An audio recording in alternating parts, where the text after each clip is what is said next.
Hi hello, പ്രീതാസ് വ്ലോഗിലേക്ക് സ്വാഗതം. എല്ലാവരും സുഖമായിരിക്കുന്നുവെന്ന് കരുതുന്നു. കുറേ ദിവസങ്ങളായി വീഡിയോ ഒക്കെ ഇട്ടിട്ട് കുറച്ച് യാത്രകളിലായിരുന്നു, അതുകൊണ്ടാണ് വീഡിയോ ഇടാൻ താമസിച്ചത്. യാത്ര പോയതിൻ്റെ വീഡിയോ ഒക്കെ ഞാൻ യൂട്യൂബിൽ ഇട്ടിട്ടുണ്ടായിരുന്നു, എല്ലാവരും കണ്ടു കാണുമെന്ന് കരുതുന്നു. First trip ഗോവയിലേക്കായിരുന്നു. ഗോവ ഇതുവരെ കണ്ടിട്ടില്ല, അങ്ങനെ പെട്ടെന്നൊരു അവസരം ഒത്തു വന്നപ്പോൾ പോയതാണ്. അത് ഒരു പാക്കേജ് ടൂർ പ്രോഗ്രാംസ് കമ്പനി അവരുടെ കൂടെയാണ് പോയത്. വളരെ നല്ല ഒരു യാത്രയായിരുന്നു ഗോവയിലേക്ക് നടത്തിയത്. നമുക്ക് പാക്കേജ് ടൂറിൻ്റെ കൂടെ ആയതുകൊണ്ട് യാതൊരുവിധ ബുദ്ധിമുട്ടും ഉണ്ടായില്ല. സഹയാത്രിക എന്ന് പറയുന്ന ഒരു കമ്പനിയായിരുന്നു ഞങ്ങളെ കൊണ്ടുപോയത്. അതിൽ 5 ദിവസത്തെ യാത്രയായിരുന്നു. അതിൽ അങ്ങോട്ട് പോകുന്നതിനുള്ള ട്രെയിൻ ടിക്കറ്റ്, ഇങ്ങോട്ട് വരുന്നതിനുള്ള ട്രെയിൻ ടിക്കറ്റ്, അതുപോലെ അവിടെ താമസിക്കുന്ന ഹോട്ടലിൻ്റെ ഫീസ്, റൂമിൻ്റെ ഫീസ്, അതേപോലെ നമുക്ക് ഫുഡ് എല്ലാം ആ പാക്കേജ് ടൂറിൻ്റെ പൈസയ്ക്കുള്ളിലായിരുന്നു. വളരെ താങ്ങാൻ പറ്റാത്ത എമൗണ്ടൊന്നും അല്ല, നല്ല നമുക്ക് സാധാരണക്കാർക്ക് പോകാൻ പറ്റുന്ന ഒരു എമൗണ്ടായിരുന്നു അവർ വാങ്ങിയത്. ഇത് ഇപ്പം എൻ്റെ അഭിപ്രായത്തിൽ നമ്മൾ തനിയെ പോകുകയാണെങ്കിൽ ഇതിനേക്കാളും പൈസയാവും.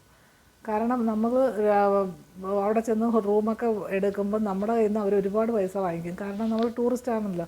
ഇത് ഇങ്ങനെ കൊണ്ടുപോയി പരിചയമുള്ള, ഇതിപ്പോൾ 17 വർഷം പരിചയമുള്ള ഒരു പാക്കേജ് ടൂർ പ്രോഗ്രാംസ് കമ്പനിയാണ്. ഇതുപോലെ ഒരുപാട് ആൾക്കാരെ എപ്പോഴും യാത്ര കൊണ്ടുപോകുന്ന ആൾക്കാരാണ്. സഹയാത്രിക എന്നാണ് അതിൻ്റെ പേര്.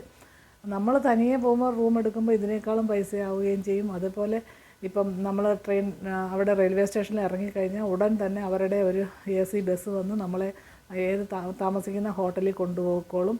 അതുപോലെ ഫുഡ് അന്നേരം തന്നെ നമുക്ക് അറേഞ്ച് ചെയ്ത് അത് തരും. എല്ലാം നമുക്കൊന്നും അറിയേണ്ട, യാതൊരു ടെൻഷനും ഇല്ല. സുഖമായിട്ട് നമുക്ക് യാത്ര എൻജോയ് ചെയ്ത് വരാൻ പറ്റും. അതേസമയം നമ്മൾ തനിയെ പോകുകയാണെങ്കിൽ ഹോട്ടൽ കണ്ടുപിടിക്കാൻ വണ്ടി വിളിച്ച് പോകണം. അത് കഴിഞ്ഞ് ഹോട്ടൽ കണ്ടുപിടിച്ച് കഴിയുമ്പോൾ അവിടുത്തെ പൈസ തോനെയാണെങ്കിൽ അത് അങ്ങനെ.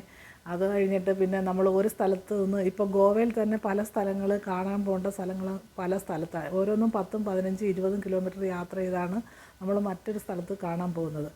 അവിടെ നിന്നൊരു വണ്ടി വാടകയ്ക്ക് എടുക്കേണ്ടി വരും. അല്ലെങ്കിൽ നമ്മുടെ വണ്ടിയാണെങ്കിൽ അതിന് പെട്രോൾ അടിച്ച് നമ്മൾ ഇതൊന്നും അറിയേണ്ട. ഇത് അവർ തന്നെ വണ്ടി അറേഞ്ച് ചെയ്ത് വെച്ചിരിക്കും. നമ്മൾ കൃത്യസമയത്ത് ഭക്ഷണം കഴിച്ചിട്ട് കൃത്യസമയത്ത് വണ്ടിയിൽ കയറണമെന്ന് പറയുമ്പോൾ ആ സമയത്ത് നമ്മൾ ചെന്നാൽ മതി. നമ്മളെ എല്ലാ സ്ഥലങ്ങളും കൊണ്ടുപോയി കാണിച്ച് ആവശ്യത്തിന് സമയം തരും. അതുപോലെ തന്നെ ഷോപ്പിങ്ങിനൊക്കെ പോകണമെങ്കിൽ അതിന് പ്രത്യേകം ഒരു ദിവസം തരും.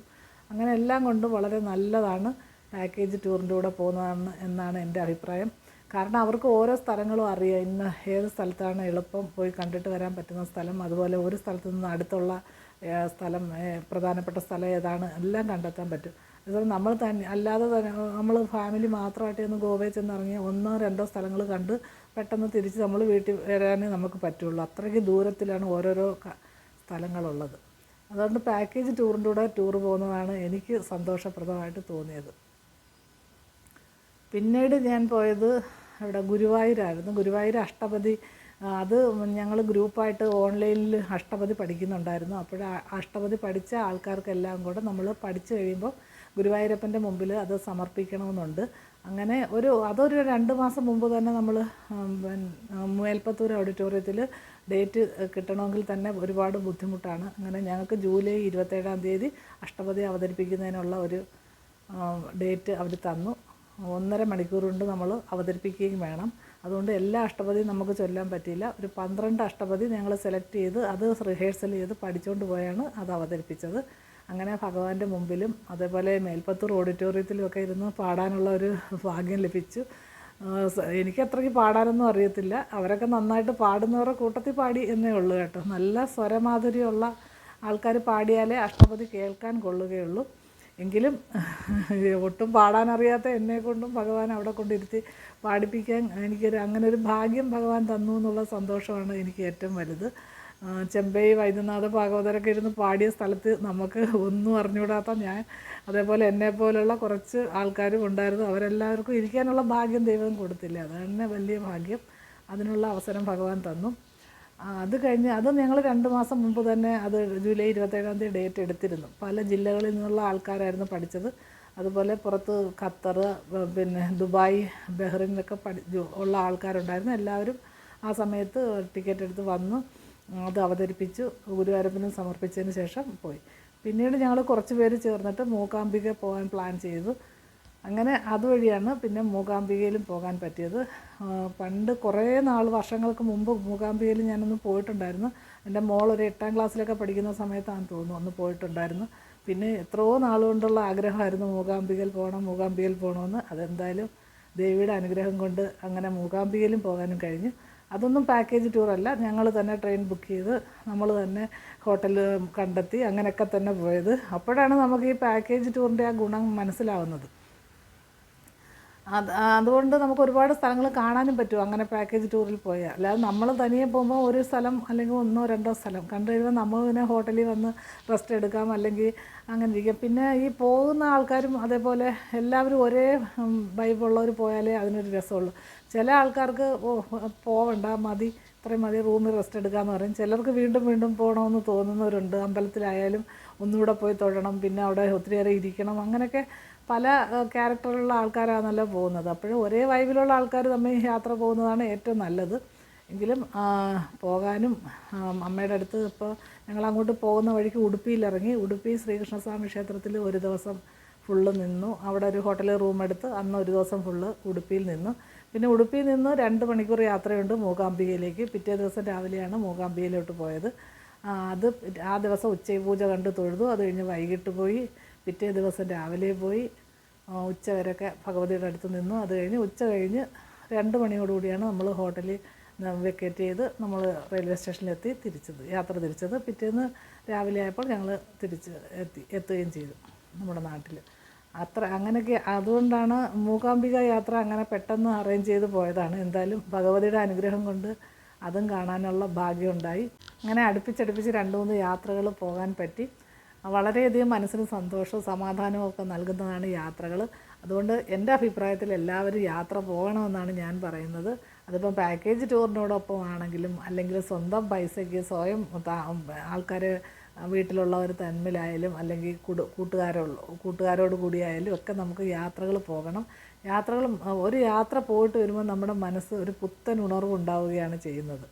എന്നാൽ ചിലർക്ക് യാത്ര ചെയ്യുന്നത് ഇഷ്ടമില്ലാത്ത ആൾക്കാരും ഉണ്ട് കേട്ടോ. വീട്ടിൽ തന്നെ ഇരിക്കുന്നതാണ് ഇഷ്ടം, അതുപോലെ വീട്ടിൽ TV കണ്ടുകൊണ്ടിരിക്കുന്നത് ഇഷ്ടമെന്നൊക്കെ ചിലർ പറയുന്നത് ഞാനും കേട്ടിട്ടുണ്ട്.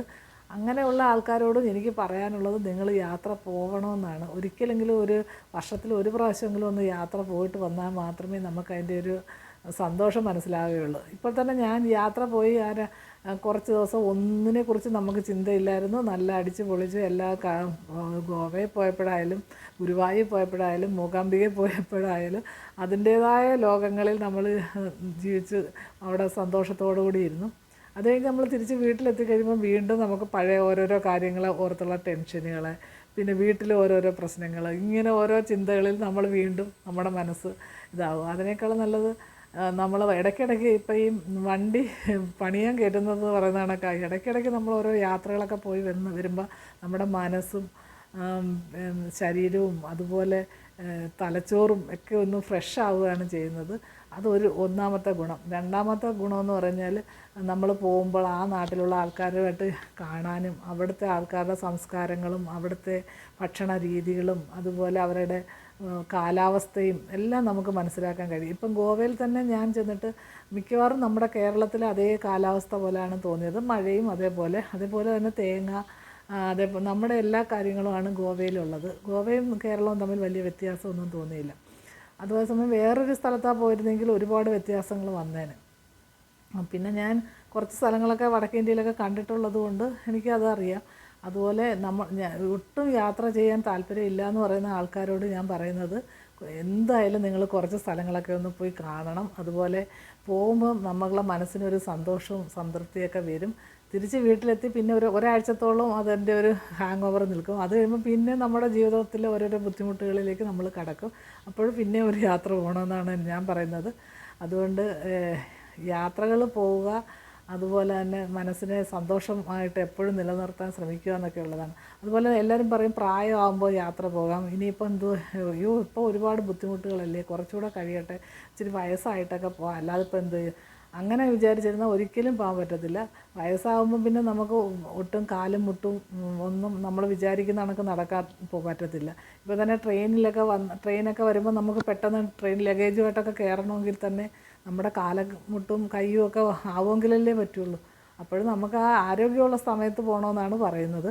എങ്കിലും ഇപ്പോൾ ഞാൻ ഗോവയിൽ പോയപ്പോൾ ഞാൻ ശ്രദ്ധിച്ചു, ഒരുപാട് പ്രായമായ ആൾക്കാർ ഞങ്ങളുടെ കൂടെ ഉണ്ടായിരുന്നു.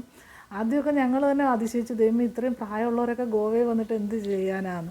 പക്ഷേ അവരൊക്കെ നമ്മളെക്കാൾ ആക്റ്റീവായിട്ട് ഓടുകയും ഓരോ സ്ഥലങ്ങൾ കാണാൻ പോവുകയും സ്റ്റെപ്പൊക്കെ കയറി ഇറങ്ങുകയൊക്കെ ചെയ്യുന്ന കണ്ടപ്പോൾ അതിശയം ഉണ്ടായി. അതുപോലെ ഈ പെൻഷൻ പറ്റി റിട്ടയർ ആയിട്ടൊക്കെ അവർക്ക് ആ ഔദ്യോഗിക കാലഘട്ടത്തിലൊന്നും എങ്ങനെ യാത്ര ചെയ്യാൻ പറ്റാഞ്ഞതിൻ്റെ ആ വിഷമമായിരിക്കും ഇപ്പോൾ പെൻഷൻ പറ്റിയ ടീച്ചർമാരെ, ഹസ്ബൻഡും വൈഫും ടീച്ചർമാരായിട്ട് പെൻഷൻ പറ്റിയവരെ, HM ആയിട്ട് പെൻഷൻ പറ്റിയവരെ ഒരുപാട് പേരങ്ങനെ ഗോവയിൽ വന്നിട്ടുണ്ടായിരുന്നു. ഇപ്പോൾ ഗോവയിൽ പോയി അവർ കപ്പിൾസ് അങ്ങനെ അതൊന്നുമല്ല, അവർക്ക് ഒരു സന്തോഷം, അവർക്ക് എല്ലാവരുമായിട്ടൊന്നും മിങ്കിൾ ചെയ്ത് എല്ലാവരുമായിട്ട് ഒന്ന് പല സ്ഥലങ്ങളൊക്കെ കാണുകയും എപ്പോഴും വീട്ടിൽ തന്നെ ഇരുന്ന് അങ്ങ് മനസ്സിനെ മുരടിപ്പിച്ച് കളയാതെ യാത്രകൾ ചെയ്യാം എന്ന് കരുതി അവർ വന്നതാണ്. അതൊക്കെ അതേപോലെ നല്ല ഒരു കാര്യമായിട്ടാണ് എനിക്ക് തോന്നിയത്. അതുപോലെ ഇപ്പം വാർദ്ധക്യകാലമായിപ്പോയി അല്ലെങ്കിൽ റിട്ടയർമെൻറ്റ് ആയി ഇരിക്കുന്നവർക്ക് ഞങ്ങൾക്ക് ഇനി ഒന്നിനും വയ്യ, യാത്രകളൊന്നും പോകാൻ പറ്റത്തില്ല എന്നൊന്നും വിചാരിക്കരുത്. യാത്രകളൊക്കെ പോകണം. ഒരുപാട് സ്ഥലങ്ങൾ കാണാനുണ്ട് നമ്മുടെ നാട്ടിൽ.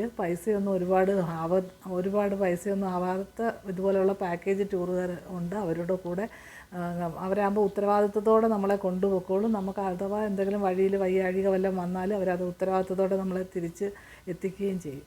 അതുകൊണ്ട് അങ്ങനെ ഉള്ള യാത്രകൾ തിരഞ്ഞെടുക്കുക എന്നുള്ളതാണ് എൻ്റെ അഭിപ്രായം. ഇപ്പം വീട്ടിലാരും കൊണ്ടുപോകാനില്ലാത്തവർ, വീട്ടിലുള്ളവരുമായിട്ട് പോകുന്നെങ്കിലും നമ്മുടെ അതേ വൈബുള്ള ആൾക്കാരുമായിട്ട് പോയില്ലെങ്കിൽ വീട്ടുകാരുമായിട്ട് പോയാലും വഴക്കുണ്ടാകും. അത് സത്യമാണ്. ഇപ്പോൾ ഒരു സ്ഥലം കാണുമ്പോൾ ഒരാൾക്ക് ഇഷ്ടമല്ലെങ്കിൽ പോയി. അതിനേക്കാൾ നല്ലത് ഇതേപോലെ പാക്കേജ് ടൂറുകാരിലൂടെ പോകുമെങ്കിൽ അവർ കൊണ്ടുപോകുന്ന സ്ഥലങ്ങളെല്ലാം നമ്മൾ പോയി കാണുമല്ലോ.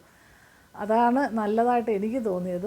അതുകൊണ്ട് യാതൊരു ഉത്തരവാദിത്വവും ഇല്ല, നമുക്കൊരു ടെൻഷനും എടുക്കേണ്ട. അവർ എല്ലാ കാര്യങ്ങളും നോക്കിക്കോളും. വളരെ ഉത്തരവാദിത്വത്തോടെ നമ്മുടെ എന്താവശ്യം പറഞ്ഞാലും അവരത് സാധിച്ചു തരികയും ചെയ്യും. അതുകൊണ്ട് ഏറ്റവും നല്ലത് പാക്കേജ് ടൂറിൻ്റെ കൂടെ പോകുന്നതായിട്ടാണ് എനിക്ക് തോന്നിയത്. പിന്നെ നമുക്ക് ഒരു സ്ഥലം മാത്രം കാണാനൊക്കെ ഒന്ന് പോകണമെന്നുണ്ടെങ്കിൽ നമ്മുടെ സ്വന്തമായിട്ട് പോയാലും മതി കേട്ടോ. അപ്പോൾ അമ്പലങ്ങളിലൊക്കെ പോയപ്പം എനിക്ക് തോന്നിയത് ഞങ്ങൾ അങ്ങനെ പോകുന്നതാണ് നല്ലതായിട്ടാണ് തോന്നിയത്. എന്ന് വെച്ചാൽ കുറേ സമയം നമുക്ക് അമ്പലത്തിൽ ഇരിക്കാൻ പറ്റുമല്ലോ. മറ്റേത് അവരുടെ കൂടെ പോയാൽ അങ്ങനെ പറ്റത്തില്ല. കുറച്ച് സമയം കഴിയുമ്പോൾ അവർ ഇത്ര മണിക്കൂറിനുള്ളിൽ നമ്മൾ തിരിച്ചെത്തണമെന്ന് പറഞ്ഞാൽ വന്നല്ലേ പറ്റുള്ളൂ, എന്നാലല്ലേ നമുക്ക് അടുത്ത സ്ഥലം കാണാൻ അവർക്ക് കൊണ്ടുപോകാൻ പറ്റുള്ളൂ. അങ്ങനെയൊക്കെയുള്ളൊരു പ്രശ്നമേ ഉള്ളൂ.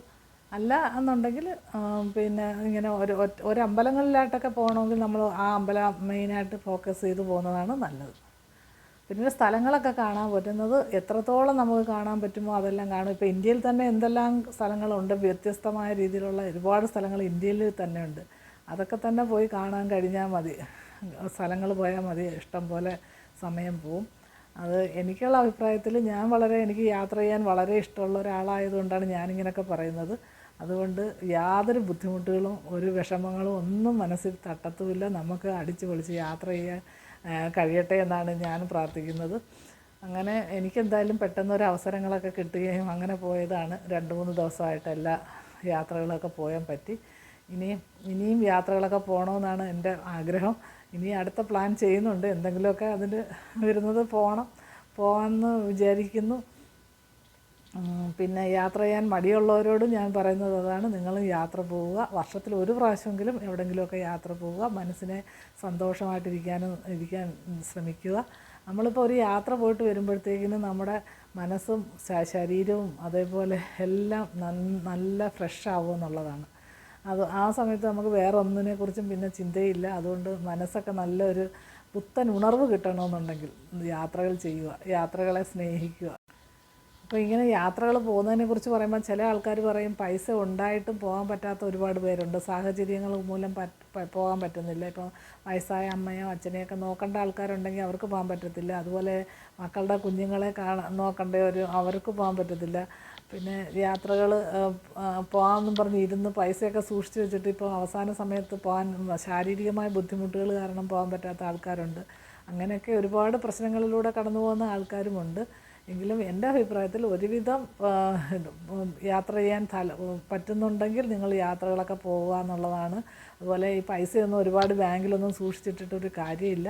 നിങ്ങളുടെ ആവശ്യത്തിന് നിങ്ങൾ യാത്രകളൊക്കെ പോവുക. അതുപോലെ നല്ല നല്ല ആഹാരങ്ങളൊക്കെ കഴിക്കാനുണ്ടെങ്കിൽ അതൊക്കെ വാങ്ങിച്ച് കഴിക്കുക. നല്ല ഡ്രസ്സ് ഇടാൻ താല്പര്യമുള്ളവർ അതൊക്കെ വാങ്ങിച്ച് ഇടുക. എന്നിട്ട് ബാക്കിയെല്ലാം ഉണ്ടെങ്കിൽ മാത്രം മക്കൾക്ക് വേണ്ടി സമ്പാദിച്ച് വെച്ചിരുന്നാൽ മതി.